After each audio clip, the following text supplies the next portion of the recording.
নবীদের দ্বারা ইচ্ছাকৃত সগীরা হতে পারে, এটা ইমাম তাফতাজানির বক্তব্য। এটা যদি ইমাম তাফতাজানি না বলে, এটা সাইদ আবুল আলা মওদুদি বলতো, এতদিনে প্রতি সপ্তাহে ভারতবর্ষ একবার এভাবে উল্টায় দেওয়া হইতো। কেউ যদি বলে নবীরা নবুয়তের আগে পরে কোনো ত্রুটি, এই সিয়ান শব্দ ব্যবহার করে পর্যন্ত বলছে যে কোনো ত্রুটি হয় নাই, এমন যদি কেউ মনে করে, ফাকাদ কাফারা, সেই ব্যক্তি কুফরি করলো, কারণ সে কোরআন হাদিসের নসকে অস্বীকার করলো। এটা ফতোয়া আলমগীরের কথা। তাহলে এই জায়গায় আমাদের একজন বিখ্যাত আকাবির, যিনি শাইখুল হিন্দ মাহমুদুল হাসান দেওবন্দি, উনি ওনার তাফসিরের 3 নম্বর খণ্ড 794 নং পৃষ্ঠায় এই তাফসির করতে যায় বলতেছেন, यानी दीन के जिस काम के जिम्मेदारी आप पर ढाली गई, দিনের যে জিম্মাদারি দেওয়া হয়েছে এটার ক্ষেত্রে আপনি ছোটে ছোটে গুনাহ, একদম গুনাহ শব্দ, যে শব্দ মাওলানা মওদুদি কখনোই লেখেন নাই, এটা আমাদের একজন আকাবির দেওবন্দ লিখেছেন। আমরা আমাদের বাপদাদারা হয়ে গেল আকীদার ডিলার, আর এই মাজলুম হয়ে গেল, তার আকীদা হয়ে গেল এই উপমহাদেশের সবচেয়ে খারাপ আকীদা। এর চাইতে জুলুম আর কি হতে পারে বলে? আল্লাহু আকবার, আল্লাহু আকবার, আল্লাহু আকবার, আল্লাহু আকবার।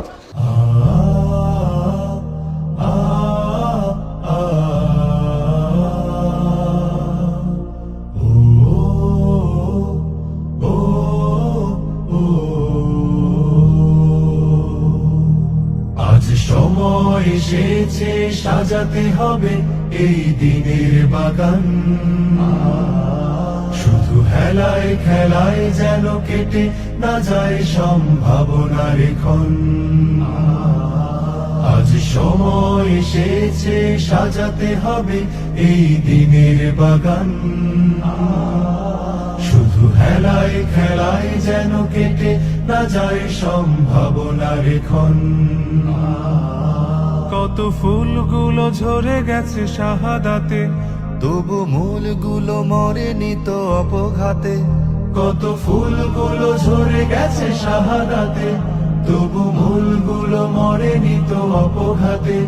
মোরা আসহাবে রাসূলের জিন্দেগানির সাজে গড়ে তুলি শহীদি সোপান, গড়ে তুলি শহীদি সোপান, গড়ে তুলি শহীদি সোপান। এমন একজন আলোচককে মঞ্চে আহ্বান করছি, যার আলোচনা, যার ইলমি আলোচনা, দালিলির আলোচনা ইতোমধ্যেই অভিযোগকারী এবং বিদ্বেষ পোষণকারীদের ঘরে আগুন ধরিয়ে দিয়েছে। আলহামদুলিল্লাহ, আমরা সেই আমাদের তরুণ আলোচক বিশিষ্ট আলেম দ্বীন মুহতারাম মুফতি আহমদ শরীফ। আপনারা জানেন আমি একজন ওলামাই দেওবন্দের সন্তান, শুধু তাই না, আমার 3 পুরুষ ওলামাই দেওবন্দের একবার আকাবির পর্যায়ের, আলহামদুলিল্লাহ। তো সে জায়গা থেকে আমাদের ভুল বুঝাবুঝিটা আর এখনকার বুঝ, আমার যেহেতু 2টা বুঝ, একটা বুঝ থেকে আরেকটা বুঝে ইন্তেকাল হয়েছে, মানে মৃত্যু হয় না আর কি, পরিবর্তন হয়েছে। তো সেই জায়গাতে আমি 2টার উপর একটা কম্পারিজম যেটা দেখাইতে সক্ষম হয়তো ইনশাআল্লাহ, ওমা তৌফিক ইল্লা বিল্লাহ। প্রথমত কথা হচ্ছে, আমাদের আকীদার একটা কিতাব পড়ানো হয়, কিন্তু সত্য কথা হলো ওই আকীদার কিতাবটা দিয়ে আকীদার একটা চশমা আমাদেরকে হাতে দেওয়া হয়, কিন্তু সেটা পড়তে দেওয়া হয় না। এই কথাটা রহস্য থাকুক, আমি শেষের দিকে ক্লিয়ার করে দিব। প্রধানত হচ্ছে, আমি সংক্ষিপ্ত করে ফেলি, যে আমাদের ওই আকীদার কিতাব আপনারা সবাই জানেন, আলিয়াতো পড়া হয়, যে আল ইমাম সাআদউদ্দিন আত-তাফতাজানি ওনার লিখিত কিতাব আল আকায়েদ আন-নাসাফিয়া। এই কিতাবের আমরা যে নুসখাটা, আমি নিজে ক্লাসে যেটা পড়েছি, আমাদের বাংলা বাজারের মাকতাবাতুল ইসলামিয়ার ছাপা কম্পিউটার নুসখা বলে এটার, আমরা কেউ আছে পুরো নুসখা পড়ি। এই কিতাবের 226 নম্বর পৃষ্ঠায় ইমাম তাফতাজানি স্পষ্ট এই কথা বলতেছেন যে আন্নাল আম্বিয়া আলাইহিস সালাতু ওয়াস সালাম মাসুমুন আনিল কিযব খুসুসান ফিমা ইয়াতাআল্লাকু বিআমরিশ শারা'i' ওয়া তাবলীগিল আহকাম ওয়া ইরশাদিল উম্মাহ ওয়া আম্মা আমদান ফাবিল ইজমা ওয়া আম্মা সাহওয়ান ফাইন্দাল আকসারিন। কথাটা খেয়াল করা, প্রথমত আম্বিয়া কেরাম মাসুম সমস্ত মিথ্যা থেকে, বিশেষভাবে তাবলীগুর রিসালা, ওনাদের রিসালাতের কাজকে পৌঁছে দিয়েছেন, এটার ক্ষেত্রে সকল মিথ্যা থেকে মাসুম। সেই মিথ্যা যদি ওনার ইচ্ছাকৃত হয়, সকল আহলে সুন্নাহর মতে মাসুম, তবে যদি সেটা ভুলবশত হয়। এবার ইমাম তাফতাজানি বলতেছেন, হ্যাঁ অধিকাংশের মতে মাসুম। তো অধিকাংশের মতে কেন, সবার মতে না? জি, এখানে 2-1 ভিন্ন মত আছে। এর মধ্যে একজন বিশিষ্ট ব্যক্তি হলেন আবু বকর বাকিল্লানি, ইমাম আবু বকর বাকিল্লানি। ওনার মত হলো এই ক্ষেত্রে ভুলবশত মিথ্যা হতে পারে, এটা ইমাম আবু বকর বাকিল্লানি। দেখেন, আমার এখানে কোট করার পয়েন্টটা হলো যে এই ইমাম আবু বকর বাকিল্লানির এই সেম ধরনের কথা যদি সাইদ আবুল আলা মওদুদ রাহিমাল্লাহ বলতো, পুরা ভারতবর্ষ এই পর্যন্ত এই পুরা 100 বছর 100 বার উল্টায় দেওয়া হইতো। কথা বলেন ঠিক না ঠিক? 100 বার। কিন্তু ইমাম আবু বকর বাকিল্লানি কি কেউ আহলে সুন্নাহর বাইরে মনে করতেছে? করতেছে না, বরং ওনাকে আহলে সুন্নাহর মেইন স্ট্রিমে ধরে এটাকে ইখতিলাফ দেখানো হইতেছে যে দ্বিমত আছে। নাম্বার কোট করেন। তারপরে আসেন, এবার হলো এই তাবলীগুর রিসালাকে বাস্তবায়ন করার ক্ষেত্রে ওনাদের থেকে কোনো কবিরা সগিরা হতে পারে কিনা। কবিরার ক্ষেত্রে আমাদের ইমাম তাফতাজানি, যার কিতাব দিয়ে আমরা সর্বপ্রথম আকীদা নামক জিনিসটাতে ঢুকি একাডেমিকলি, উনি ওনার এই কিতাবের আমি যে নুসখা আর কি, ওই নুসখার 226 227 দুটা মিলে উনি বলেছেন আকবরের বাক্য মিলায়া ওয়া কাযালিকা আন তাআম্মুদিল কাবাইর ইনদাল জুমহুর। আকবরের বাক্য মিলে অর্থ হলো নবীদের দ্বারা কবিরা গুনাহ হতে পারে না, এটা একেবারে সকল ইচ্ছাকৃত কবিরা গুনাহ হতে পারে না, এটা হলো সকল আহলে সুন্নাহর মতামত। কিন্তু ওয়া আম্মা সাহওয়ান, খেয়াল করেন, তবে কবিরা গুনাহ ভুলবশত হতে পারে কিনা এই ক্ষেত্রে ইমাম তাফতাজানি স্পষ্ট লেখেন ফায়ুজাউযুহুল আকসারুন। ওনার মতে অধিকাংশ আহলে সুন্নাহরা মনে করেন অনিচ্ছাকৃত নবীদের দ্বারা, এটা ইমাম তাফতাজানির মত, কিন্তু এটা সাইদ আবুল আলা মওদুদির মত না। ওনার মতে অধিকাংশরা মনে করেন যে হতে পারে। নাম্বার কোট করেন। এরপরে সগীরা গুনার ক্ষেত্রে উনি এই একই কিতাবের 227 নম্বর পৃষ্ঠায় বলতেছেন ওয়াম্মা সাগায়ের, নবীদের ক্ষেত্রে সগীরা গুনাহ ফায়াজুজু আমদান ইনদাল জুমহুর, জুমহুরে আহলে সুন্নাহর কাছে ইচ্ছাকৃত হতে পারে। এটা কিন্তু ইমাম তাফতাজানির মতামত। এবার আসেন, যিনি তালিক করেছেন উনি 3 নম্বর 4 নম্বর তালিকে, উনি আমাদের বাংলাদেশের ওলামায়ে দেওবন্দের সন্তান, উনি তালিকে বলেছেন প্রথম মতটা যে অনিচ্ছাকৃত কবিরা গুনাহ হতে পারে, এটা এই মতকে ভুল বলেন নাই, বলছেন ওয়া আন্নাল মুখতার খিলাফু, তবে আমাদের কাছে পছন্দনীয় কথা হলো বিপরীতটা, কিন্তু ভুল বলে নাই। 2 নাম্বার ইমাম তাফতাজানি যে বলেছেন অধিকাংশ আহলে সুন্নাহর মতে নবীদের দ্বারা ইচ্ছাকৃত সগীরা হতে পারে, এটা ইমাম তাফতাজানির বক্তব্য। এই ক্ষেত্রে তালিককারী ভুলও বলেন নাই, বলছেন হ্যাঁ ইমাম আশারির ভিন্ন মত আছে, ইমাম আবু হানিফার ভিন্ন মত আছে, ওই ইমাম আবু হানিফার ভিন্ন মতে আমরা আসবো। কিন্তু এই 2টা মত খেয়াল রাখেন, এটা যদি ইমাম তাফতাজানি না বলে এটা সাইদ আবুল আলা মওদুদি বলতো, এতদিনে প্রতি সপ্তাহে ভারতবর্ষ একবার এভাবে উল্টায় দেওয়া হইতো। কথা বলেন না ঠিক না বেটি? এটাই হইতো। আপনি দেখেন যে ইমাম তাফতাজানির এই আমরা আকীদার ইমাম শুধু মানি না, ওনার আকীদার কিতাবই আমাদের একাডেমিতে, সেই ইমাম তাফতাজানি এই কথা বলছেন যে কথা সাইদ আবুল আলা মওদুদি বলেন নাই।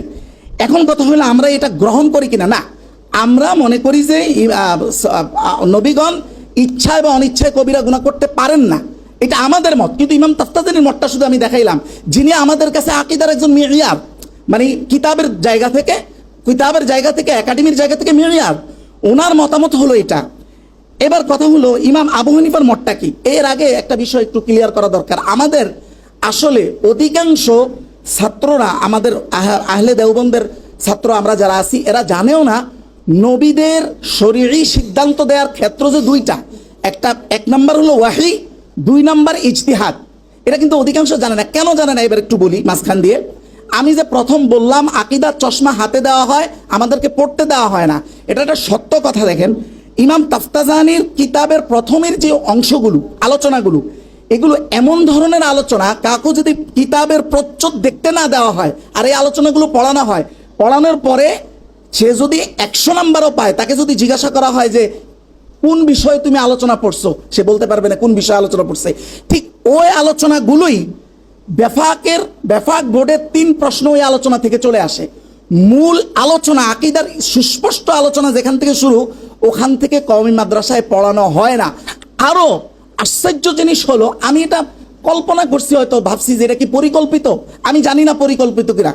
আমি গত 1 দিন আগে আমার এক সাথী ভাই, তিনি বলতেছিলেন যে আপনি তো আমাদের থেকে চলে গেছেন অন্য মাদ্রাসায়। আমাদের ক্লাসে আমরা মিজান যখন পড়তাম, তখন আমাদের যেই ভাই ক্লাসের টপার ছিল, একদম নাম্বার আউয়াল, ওনার নামও দিয়েছে পোলাপান আউয়াল, মানে নাম ছিল অন্যটা, আউয়াল বলে ডাকতো, চিনতো, যেহেতু উনি সবসময় 1 নাম্বার হয়। তো 1 নাম্বার যারা হয় এদের পড়ার ঝোঁক অনেক বেশি থাকে, তাই তো 1 নাম্বার। তো এই ইমাম তাফতাজানির এই কিতাব উনি নিজে পুরোটা মোতালা করেছেন। মোতালা করে ওনার খটকা লেগেছে। কেন খটকা? কারণ আমাদের মুখে মুখে আকীদা শেখানো হয় একটা, উনি লেখা দেখছেন এখানে আরেকটা। এখন উনি একজন বড় উস্তাদের কাছে গেছেন যে হুজুরে আমার তো এখানে খটকা লেগেছে। ওই উস্তাদ কি বলছে জানেন? ওই ওস্তাদ বলছে, তোমাকে কে বলছে এদিক দিয়ে মোতালা করতে? আল্লাহু আকবার। আজকে যেন ওই কথার প্রতিধ্বনি আমি এটাই দেখতেছি। আরে আমাদের সাজানো, এটাকে কি শব্দ বলবো ভাই, এখানে তো সব শব্দ ইউজ করাও যায় না। আমাদের সাজানো যেই গুছানো সংসার, তুমি আকীদারই অংশ মোতালা করে সেটাকে ধ্বংস করতেছো। বাস্তবতা এটাই। আপনি দেখেন, এই জন্যই বলছি আকীদার চশমা হাতে দেওয়া হয়, পড়তে দেওয়া হয় না। আচ্ছা, এবার শেষে চলে আসি। দেখেন রাসূলুল্লাহ সাল্লাল্লাহু আলাইহি ওয়াসাল্লাম সহিহ মুসলিমের একটা হাদিস, যেটা ইসলামী ফাউন্ডেশন অনুযায়ী 5915 নম্বর হাদিস। এখানে বলা হচ্ছে যে কাদিমান নবী সাল্লাল্লাহু আলাইহি ওয়াসাল্লাম আল মদিনাতা, রাসূলুল্লাহ মদিনায় আসলেন। আসার পরে দেখলেন সাহাবায়ে কেরাম ওয়াহুম ইয়াবুরুনা নাখলা, সাহাবায়ে কেরাম তাকবীরে নাখল করে। আপনি এটা জানেন যে পুরুষ ফুল মহিলা ফুলের সাথে লাগা এই যে গাছের প্রজনন সিস্টেম, এটা দেখে রসুল কাছে খারাপ লাগছে। রসুল বললেন যে তোমরা যদি এটা ছেড়ে দাও আমার মনে হয় এটা কল্যাণ হয়। এই যে রসুল কথাটা বললেন, এটা কি ওহী না ইজতিহাদ? এটা ইজতিহাদ। যখন ওনারা এটা আমল করলেন, দেখলেন আগের মতো খেজুর হয় না, অভিযোগ জানালেন রসুল, তখন স্পষ্ট বললেন, দেখো ইদা আমারতুকুম বিশাইইন মিন দীনিকুম ফাখুযু বিহি, যদি কোনো দ্বীনি বিষয়ে আমি তোমাদেরকে আদেশ করি সেটা গ্রহণ করো। আর যখন ওয়াইজা আমারতুকুম বিশাইইন মিন রাই, আমার ইজতিহাদ থেকে কোনো কিছু বলি, তাহলে ইন্নামা আনা বাশার, আমি তোমাদের মতো মানুষ, তোমাদের গবেষণা যেইভাবে ভুল হতে পারে আমারটাও ইন্নামা আনা বাশার, আমিও তোমার মতো। তাহলে দেখেন এখান থেকে বোঝা যায় ইজতিহাদ। তবে ইজতিহাদটা যদি দ্বীনের বিধানের বিষয় হয় আর সেটা যদি ভুলের দিকে যায়, আল্লাহর সাথে সাথে ওহী দ্বারা সেটা সহি করে দেন। ওই যে আবাসা ওয়া তাওয়াল্লার ঘটনা একই। জি, তাহলে এবার দেখেন সর্বশেষ চূড়ান্ত মতামতটা কি। মূলত সাইয়েদ আবুল আলা মওদুদী রাহিমাহুল্লাহকে ইসমতে আম্বিয়ার ব্যাপারে ওনার তাফহিমাত থেকে যতগুলো অভিযোগ, সবগুলো অভিযোগ সাইয়েদ আবুল আলা মওদুদী ঠিক জুমহুরে আহলে সুন্নাহর যেই মতামত, ওই মতামতের উপরে তাফসির করছে, তারপরও এই অভিযোগগুলো আসছে। সেই মতামতটা কি? ইমাম আবু হানিফার মতামত দেখেন। ইমাম আবু হানিফা আল ফিকহুল আকবার আবি হানিফা, যেটা আমাদের মোল্লা আলী কারি শরা করেছেন, এটার 105 নম্বর পৃষ্ঠা, আমি যে নুসখা থেকে বলতেছি, এখানে বলা হচ্ছে ওয়াল আসাহু জাওয়াজু সাহউই ফিল আফআল, যে সবচেয়ে সহি কথা হলো নবীদের ক্ষেত্রে তাদের কাজের মাঝে ভুলবশত ত্রুটি হতে পারে। এটাই ইমাম আবু হানিফার কথা। নাম্বার 2 দেখেন, উনি একটু পরে লিখতেছেন ওয়ালাকিন বিতরিকিস সাহউই ওয়ান নিসিয়ান ইউসাম্মা যালিকা জাল্লা, নবীদের ভুল ত্রুটিকে ওনারা নাম রাখছেন জাল্লা, তার বাংলা তার সরাসরি ট্রান্সলেশন হলো পদস্খলন। এবং এটা এক কথায় যেটা মাওলানা মওদুদী বলছে মানবীয় ত্রুটি, মানবীয় দুর্বলতা। আর মানবীয় দুর্বলতা কখনোই নবীদের ইসমতকে নষ্ট করে না, এটা হলো কথা। এখন দেখেন মাওলানা মওদুদী সাহেবের কয়েকটা তাফসির দেখাই, যে তাফসির নিয়ে ওনাদের সমস্যা। সূরা হুদের 45-46 নম্বর আয়াত, যেখানে ওই নূহ আলাইহিস সালাতু ওয়াস সালাম ওয়ানাদা নূহু রাব্বাহু ফাকালা রাব্বি ইন্নাবনি মিন আহলি ওয়া ইন্না ওয়া'দাকাল হক ওয়া আনতা আহকামুল হাকিম। এই আয়াত যে নূহ আলাইহিস সালাতু ওয়াস সালাম যে বাবা হিসেবে ছেলেকে মায়া করে নৌকা উঠাইতে চাইছেন, আল্লাহ তাআলা ধমকের স্বরে এটাকে রিজেক্ট করেছেন। এই ব্যাপারে মাওলানা মওদুদী সাহেব তাফহিমাতে বলতেছেন থোড়ি देर के लिए बाशारी कमजोरी से मागलूब हो जाता है, नबीरा कखनो कखनो किछुक्षणेर जन्य मानवीय दुर्बलतार शिकार হয়ে যান। একেবারে এটা সেই মত যেটা আহলে সুন্নাহ জমহুরে আহলে সুন্নাহর মতামত, যেটা ওনার তাফসীর সেটাই। আপনি আরেকটা আয়াত দেখেন সূরা তাহা 121 নম্বর আয়াত, ফাবাদাত লাহুমা সাওয়াতুহুমা ওয়া তাফিকা ইয়াকসিফানি। এই যে আয়াত, যে হযরত আদম আলাইহিস সালাম গন্ধম ফল খাওয়ার যে বিষয়টা, একই তাফসীর বলছেন ইহা ইস বাশারি কমজোরি কি হাকিকত কো সমঝ লেনা চাহিয়ে, এখান থেকে মানবীয় দুর্বলতার যে বাস্তবতা এটাকে বোঝা উচিত। একই কথা দেখেন, আসেন সূরা সফফাত 142 নম্বর আয়াতের বর্ণনায় ফালতাকামাহুল হুত ওয়া হুয়া মুলিম, হযরতে ইউনুস আলাইহিস সালাতু ওয়াস সালাম, হযরত ইউনুস আলাইহিস সালাতু ওয়াস সালাম যে মাছের পেটে গিয়েছিলেন, এই ঘটনায় উনি বলতেছেন তাফসিরে যে আপনি আকা यानी আল্লাহ তাআলা की इजाजत के बगैर अपनी मकाम मामूरियत से ফেরার হয়ে গয়ে থে। কথাটা খেয়াল করেন, শাব্দিক অর্থ তো এখানে চূড়ান্ত না। এরপরে কি বলতেছেন উনি? এখানে শাব্দিক অর্থে বলতেছেন আল্লাহ তাআলার আদেশ ছাড়া, আদেশ ব্যতিরেকে হযরত ইউনুস আলাইহিস সালাতু ওয়াস সালাম তার আদেশকৃত যেখানে ওনার থাকার কথা ওই স্থান থেকে পলায়ন করেছেন। এখন এই শব্দটা শুনলে আপনার কাছে মনে হবে মারাত্মক সমালোচনা। এবার দেখেন উনি কেন পলায়ন শব্দটা বলেছেন। উনি বলেন ইজ আবাকা ইলাল ফুলকিল মাশহুন। আবাকা শব্দটা আরবিতে ব্যবহারই হয় যখন যখন একজন হারাবাল আব্দু মিন রাব্বিহি, অর্থাৎ তার মনিবের থেকে যখন গোলাম পালায়ন করে তখনই একমাত্র এই আবাকা শব্দ ব্যবহার হয়। এখন কথা হইলে আবাকা শব্দের এই তর্জমা কি শুধু সাইয়েদ আবুল আলা মওদুদী বলেছেন? দেখেন তাফসীরে বাগাওয়ী, ইমাম বাগাওয়ী তার 7 নম্বর খণ্ড, আমি যে নুসখা থেকে বলছি 60 নম্বর পৃষ্ঠা, স্পষ্ট, ইজ আবাকা ইলাল ফুলকিল মাশউন বলেই ইয়ানি হারাবা, একদম স্পষ্ট, মানে এটার অর্থ হলো হারাবা, পলায়ন করা। আপনি আসেন, মাওলানা মওদুদী সাহেব যে এই যে পালায়নের কথাটা বলতেছেন, এটা কি একজন নবীর খেয়ানত বুঝাচ্ছেন, না সেই আহলে সুন্নাহর ঐক্যমত যে মানবীয় দুর্বলতার শিকার নবীরা হন, এটা চূড়ান্ত মত, এর উপরে কোনো মতামত নাই, উনি ওটাই বুঝাইতেছেন? এটা এই আয়াতের তাফসীর থেকে বোঝা যাচ্ছে না। একই ঘটনায় অন্য আয়াতে যখন তাফসীর করছেন, দেখেন সূরা আম্বিয়া 84 নম্বর আয়াত, উনি বলতেছেন যে হযরতে ইউনূসের এটা খেয়াল হয়েছিল, যে উনহুনে খেয়াল কিয়া, এটা ওনার মনে হয়েছিল যে এই মাকাম পর তো আযাব আনে ওয়ালা হয়, এখানে তো আযাব আসবে, আমার কওম যেহেতু রিসালাত মানে নাই, আযাব আসবে, তো আযাব আসলে আমি নবী, আমার তো একটা সেফ এক্সিটে চলে যাইতে হবে, এটা ভালো জায়গায় চলে যাইতে হবে। কিন্তু এটা ওনার ইজতিহাদের মধ্যে, ওনার ব্রেনে এটা আসে নাই যে সেফ এক্সিট গ্রহণ করার আগেও তো আল্লাহর আবার আরেকটা আদেশ লাগবে, এইটা ওনার ব্রেনে আসে নাই।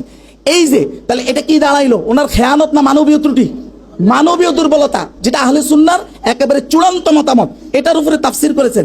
এবার সর্বশেষ দেখেন সূরা নসর যে আয়াত, ফাস্তাগফিরহু, আল্লাহ নবীকে বলছেন যে হে নবী আপনি ক্ষমা চান। এই আয়াতের তাফসীরে যে মাওলানা মওদুদীকে যেই উদ্দেশ্যমূলকভাবে যেই অপবাদগুলো দেওয়া হয়, এই আয়াতের তাফসীরে মাওলানা মওদুদী সাহেব কি বলছেন উর্দুতে, উনি বলছেন যে হে নবী আপনি আপনার মানবীয় এই নবুয়তের দায়িত্ব পালনকালে আপনার যে মানবীয় ভুল ত্রুটিগুলো হয়েছে, মানবীয় যে দুর্বলতা শব্দ এনেছেন, যে এগুলো হয়েছে, এগুলোতে আপনি ক্ষমা চান। জি জি জি জি শেষ করি। দেখেন এই যে উনি মানবীয় ত্রুটি বলেছেন, ঠিক এই জায়গায় আমাদের একজন বিখ্যাত আকাবির এই জায়গায় কি শব্দ বলেছেন, যিনি শাইখুল হিন্দ মাহমুদুল হাসান দেওবন্দি, উনি ওনার তাফসীরের 3 নম্বর খণ্ড 794 নং পৃষ্ঠায় এই তাফসীর করতে যায় বলতেছেন, यानी दीन के जिस काम के जिम्मेदारी आप पर ढाली गई, দিনের যে জিম্মাদারি দেওয়া হয়েছে এটার ক্ষেত্রে আপনি ছোটে ছোটে গুনাহ, একদম গুনাহ শব্দ, যেই শব্দ মাওলানা মওদুদী কখনোই লেখেন নাই, এটা আমাদের একজন আকাবির দেওবন্দ লিখেছেন যে গুনাহ। হ্যাঁ, আবার ব্রেকেটে লেখছে লাক্সিস, মানে হলো পদস্খলন, কিন্তু মূল শব্দটা গুনাহ শব্দ লিখেছেন, যে আপনার যে গুনাহ হয়েছে এগুলোর থেকে আপনি মাফ চান। কিন্তু ওনারা হয়ে গেলেন আকীদার, আমরা আমাদের বাপদাদারা হয়ে গেল আকীদার ডিলার, আর এই মাজলুম হয়ে গেল, তার আকীদা হয়ে গেল এই উপমহাদেশের সবচেয়ে খারাপ আকীদা। এর চাইতে জুলুম আর কি হতে পারে বলেন? তাহলে এবার দেখেন সর্বশেষ, আমি শুধু গুনাহ শব্দ এখান থেকে না, আমাদের শাইখুল হোসাইন আহমদ মাদানী রহমতুল্লাহর একটা মাকতুবা আছে, এটাকে বলে মাকতুবাতু শাইখুল ইসলাম। এই কিতাবের আমি যে নুসখা নোট করছি, এই কিতাবের জিলদে আউয়াল প্রথম খণ্ড 266 নং পৃষ্ঠা, দেখেন গুনাহ শব্দ কিভাবে বলতেছে। উনি বলতেছে হযরতে মূসা আলাইহিস সালাতু ওয়াস সালাম যে রিসালাত পালন করতে গিয়া কি করছেন, হযরতে মূসা আলাইহিস সালাতু ওয়াস সালাম কিতাবুল্লাহ কো ফেক না, হযরতে মূসা যে নিজের কিতাবকে এইভাবে ছুঁড়ে মেরে দিয়েছেন, এবং এরপরে ও কিতাবুল্লাহ जो खुद को दी गई, এটা ওই কিতাব যেটা ওনাকে দেওয়া হয়েছে, ওই সুবা নেই, কোনো সন্দেহ নেই যে এ কিস কদর বড় গুনাহ হয়, এটা কত বড় গুনাহ, এটা হোসেন আহমদ মাদানী বলতেছে। বলে উনি বলতেছেন তবে যেহেতু এই গুনার জন্য ওনাকে কোনো শাস্তি দেওয়া হয় না, তার মানে এটা দেখতে গুনাহ কিন্তু গুনাহ না। তো দেখতে গুনাহ কিন্তু গুনাহ না, এই কথাটাকেই তো এক ইসতিলাহ বা পরিভাষায় মাওলানা মওদুদী বলতেছেন মানবীয় দুর্বলতা। আপনি যেটা ঘুরে বলতেছেন এটাই তো মাওলানা মওদুদী এক কথাই বলতেছেন, অথচ ওনারা আকীদার ডিলার হয়ে গেলেন, আর ওনার আকীদা হয়ে গেল উপমহাদেশের সবচেয়ে খারাপ আকীদা। এটা কেমন জুলুম! আপনি দেখেন সর্বশেষ, আমি একদম শেষ করে দিই, এটা না বললেই না। আপনি জানেন উপমহাদেশে এর চাইতে ভারী ওয়েটফুল কোন তাফসীর লেখা হয় না, একটু খেয়াল করেন। দেখেন এটা হলো আর তাফসীর না, সরি, ফতোয়ার কিতাব, সেটা হলো ফতোয়া আলমগীরি, ফতোয়া আল হিন্দিয়া। এটা 285 নং পৃষ্ঠায় কি বলা হয়েছে জানেন? এটা আহলে দেওবন্দ না, একেবারে হানাফিদের সবচেয়ে নির্ভরযোগ্য উপমহাদেশের ফতোয়া। বলা হয়েছে ওয়ালাউ ক্বালা লাম ইয়াসু হালান নবুওয়া ওয়ালা ক্বাবলাহা কাফারা ফাইন্না লিআন্নাহু রাদ্দান নুসুস মানসুস, কেউ যদি বলে নবীরা নবুয়তের আগে পরে কোনো ত্রুটি, এই সিয়ান শব্দ ব্যবহার করে পর্যন্ত বলছে যে কোনো ত্রুটি হয় নাই, এমন যদি কেউ মনে করে ফাকাদ কাফারা, সেই ব্যক্তি কুফরি করলো, কারণ সে কোরআন হাদিসের নসকে অস্বীকার করলো। এটা ফতোয়া আলমগীরির কথা। তাহলে আপনি দেখেন, আল্লাহু আকবার। এই জন্য আমি সর্বশেষ বার্তা হিসেবে আমার ভাইদের উদ্দেশ্যে একটা কথা বলবো, এটা আমি বাংলায় বলতে চাই না, যে সাকুলু লিইখওয়ানি ইন্নাজ জামান কদ তাগায়্যার ইন্না উলামা আজয়ালিনা قد يطلعون شيئا فشيئا على هذه الدعايات والافتراءات التي انتشرت على سيد أبي الأعلى مودودي رحمه الله، ولكن نحن نكسر هذه الأوراق الكاذبة كما تكسر أوراق المناحت إن شاء الله. فجزاكم الله خير. السلام عليكم ورحمة الله. আল্লাহু আকবার, আল্লাহু আকবার, আল্লাহু আকবার, আল্লাহু আকবার। আমি অনুষ্ঠানে বলেছিলাম নাহনু নুকাসসির হাযিহি আল আওরাক আল কাযিবা, এই মিথ্যার পৃষ্ঠাগুলোকে ঠিক ওভাবে আমরা ছিঁড়ে ফেলবো, কামা তুকাসসার আওরাকুল মারাহিদ, টয়লেট পেপার যেভাবে ছিঁড়ে ফেলা হয়। ওয়ালাকিন্নাহু ইউমকিন আন তাকুন জাল্লাতু লিসানি ফি হাযিহিল মুহাদারা, এখানে কারণ এমন একটা পরিবেশ ছিল, এত বড় মানে উলামা আল বারিজুন যারা, তাদের মাঝে তাদেরকে ওভারটেক করে আমাকে আলোচনা দেয়া, এটা রীতিমতো কানা সিকালান কাবীরান আলা রাসি। তবে একটা কথা স্পষ্ট, ফাবাবি মাফতুহ, আমার দরজা সব সময়ের জন্য খোলা। কোন বিষয়? আনা আতাহাদ্দাকুম মুবাশারাতান বিল মুবাহালা على أي شيء. هذه المباهلة فأنا قلت لكم إن كنتم صادقين على أن 10 من أكابرنا من أجدادنا مع حسين أحمد مدني رحمه الله أيضا أنهم لم يكذبوا على سيد أبي الأعلى مودود رحمه الله أبدا، فقوموا بها، فقوموا بالمباهلة. فأنا أقوم في أي وقت وفي أي مرحلة وفي أي حالة وفي أي وضع، فأنا أقوم بالمباهلة إن شاء الله. ولكن الوضع الذي وقعنا فيه بأي مرض الذي جعلني عاجزا، إن هذه الحالة وهي من المستثنى إن شاء الله. ولكن عدا ذلك فأنا مستعد لهذه المباهلة। এই কথাটা হলো এটা যে মাত্র 10 জন আকাবির, লক্ষ লক্ষ আলেম বাদ দেন, 10 জন আকাবিরের কথা আমি বলেছি, হোসেন আহমদ মাদানী সহ, তারা যদি আপনার বিশ্বাস হয় যে আবুল আলা মওদুদির ব্যাপারে কোনো মিথ্যা বলে নাই, বিকৃত উপস্থাপনা করে নাই কোনোদিন, জেনে বা না জেনে, হ্যাঁ, বিল ইরাদা ও বিদুনিহা, জেনে বা না জেনে, তাহলে আপনি মুবাহালায় আসেন, মুবাহালার কসম করেন।